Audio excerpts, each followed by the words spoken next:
Now, there's going to be certain things that are going to happen, or you're going to say, Scott, I can't do that. It hurts too much, or what have you. Just starting out with our hands on the grip. With your tennis background, you know the difference between a Western grip and a neutral grip. Yeah. And the reason why a Western grip, people hold it that way is to get more topspin. Or in golf, we want to get more release. Okay. So when we hold it, what we're going to use as indicators are the little V's that are formed from your thumb and your index finger. So we have your grip over there on the left, and we'll look at Tiger Woods' grip over here on the right. And we can see that his V's are running parallel to one another. Now the thing is, if we took Annika Sorenstam's grip, or we took Michelle Wie's grip, they're not all going to look like Tiger Woods. But the thing that they're going to have in common is that their V's are parallel to one another. And when we have our hands positioned on the grip in this fashion, that means that our elbows are going to bend. And when your elbows bend, that's when we start to see, some of the symptoms that you're telling me with topping. Mm-hmm. So, as we talked about it out in the lobby there, we want to make sure that we're not hitting the ground very hard. Right? That's got to be our goal, because we don't want golf to be painful. No, then it would do. So, when you're out playing golf, would you rather have a shot that's a little on an uphill lie or one that's a little on a downhill lie? Uphill lie, easiest shot in golf to hit. A downhill lie is the hardest shot in golf to hit. Yeah. So what we're going to talk today mainly is about getting you to set up more on an uphill lie. So on an uphill lie, your spine's going to be tilted slightly to the right, which gets your head behind the ball. And we want that to start to make the ball go up in the air. So if we look at Janice Moody over here, or if we look at, let's forget this lady's name. Is we see that all their spines are tilted to the right. You see tilt to the right. Christy Kerr, she tilts to the right. And the reason being is your arms are the same length, and the golf club is straight, so your left hand's higher on the club than your right hand. That's what gives you a tilt to the right, and that's what makes golf so easy, is that you're set up to hit it off an uphill lie. But here we see that you're not set up on an uphill lie. And if we take it up to the top, this is really where we're going to see a difference, and we look at where Barb's spine is tilted this way, and where Jody's spine is tilted this way. Now obviously I'm going to show you one that has an extreme that way, but we can see the difference in the relationship of your head to the ball. We can see yours is right next to it. See where her head is. So because of that downhill lie, we're going to see that your head drifts over to the left side of the ball, and now we actually start to see you come up. And this is because if you were to swing down with your head that far in front, that club is going to go crashing right into the mat in this instance, or the ground when you're out playing. So you have to come up. So if you come up just enough, you hit it nice and clean. You don't come up enough, that's when it feels like your arms are going to shatter because they're running into the ground, or if you come up too much, that's a tilt. So here we're going to see a difference in the relationship of the head to the ball, where the head's completely behind.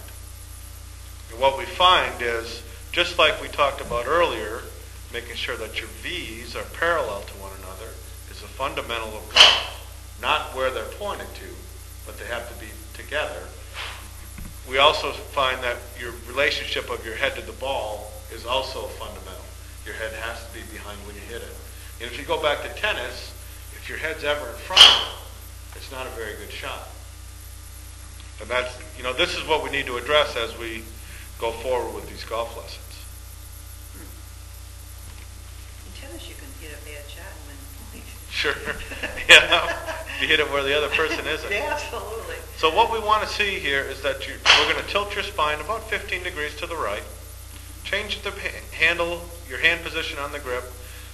But our checkpoints, we want to have your right shoulder to be outside of your right hip, or a little bit of a tilt to the right. So let's have you step back over by that ball over there. So it's not in here. So we want this V. We're just going to open up the hand on your lap. And now we're just going to let that hand cross over on the right hand side.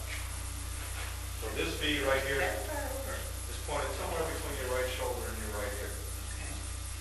All right. So now I want you to take the palm of your right hand, touch your right knee. Palm all the way to the knee. There you go. Straighten your left arm palm.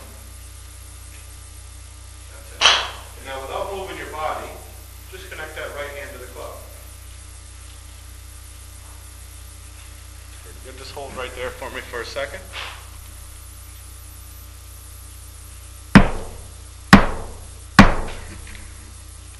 So now we're going to see a big difference in Barb is now on an uphill lie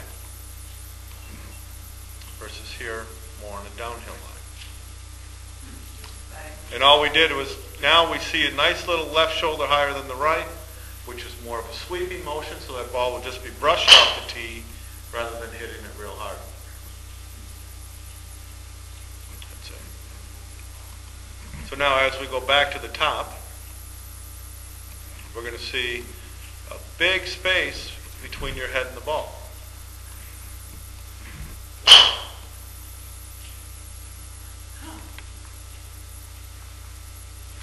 And things don't look as cramped. And when things don't look as cramped, I think that's going to be, easier on your joints.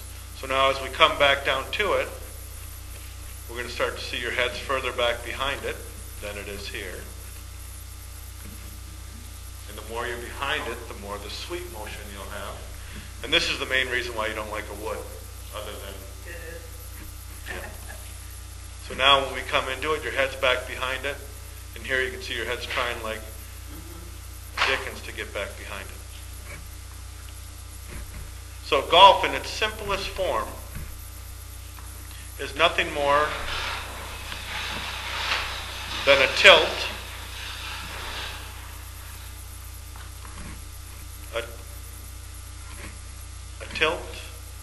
a turn.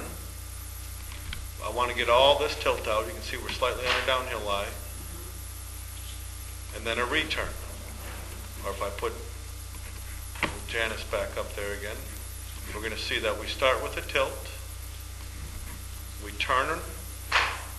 So we're still tilted, and then we return. So we don't ever see her topple over in this direction. So tilt, turn, turn is a pretty simple way to swing it. If we look at this last one of yours, we start with a tilt, we turn, we tilt, we turn, and then we tilt. So tilt, turn, turn is a lot simpler than tilt, turn, and tilt. Too hard to repeat. So if we want to get back down to the low 20s or even in the teens with your handicap, it has to be simpler, and you also have to be able to hit a driver. And if we can do those two things, we can get the ball to go further, more consistent with getting rid of the top, then we're going to see that handicap go down. I suppose I could hit it.